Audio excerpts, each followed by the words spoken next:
तेज भाई। हाँ भाई। भाई ये मॉनेटरी पॉलिसी क्या है? भाई मॉनेटरी पॉलिसी एक ऐसी पॉलिसी होती है जो आरबीआई चलाती है ताकि देश की इकोनॉमी कंट्रोल में रहे। अब बात करते हैं आरबीआई की मेन गोल की। आरबीआई का मेन जो गोल होता है वो रहता है इन्फ्लेशन को कंट्रोल करना, मतलब महंगाई को कंट्रोल में रखना। चाहे तो इन्फ्लेशन बढ़ा सकती है, चाहे तो इन्फ्लेशन कम कर सकती है। जो इन्फ्लेशन का बेसिक रेट रहता है कि मतलब इन्फ्लेशन को इतना ही रेट पर रखना है पर ईयर, वो रहता है 4% के लगभग। और जो इन्फ्लेशन की पॉलिसी कहती है कि कम से कम इन्फ्लेशन 2% होना चाहिए और ज़्यादा से ज़्यादा 6% होना चाहिए।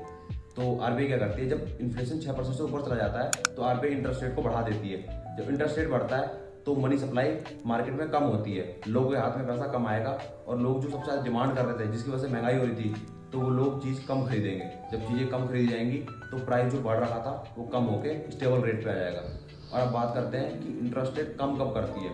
जब आरबीआई इंटरेस्ट रेट कम करती है तब समझो कि डिफ्लेशन हो रखा है, मतलब चीज़ें बहुत सस्ती हो गई हैं। तब आरबीआई इंटरेस्ट रेट कम कर देती है, उससे मनी सप्लाई बढ़ जाती है, लोगों के हाथ में पैसा बहुत ज़्यादा आ जाता है, लोग पैसे इन्वेस्ट करने लग जाते हैं, चीज़ों की डिमांड करने लग जाते हैं, बहुत ज़्यादा ही मतलब कंजम्पशन करने लग जाते हैं। उससे जो डिफ्लेशन होता है वो एक स्टेबल रेट पे आ जाता है। तो इसलिए आरबीआई इन्फ्लेशन और डिफ्लेशन को कंट्रोल कर सकती है।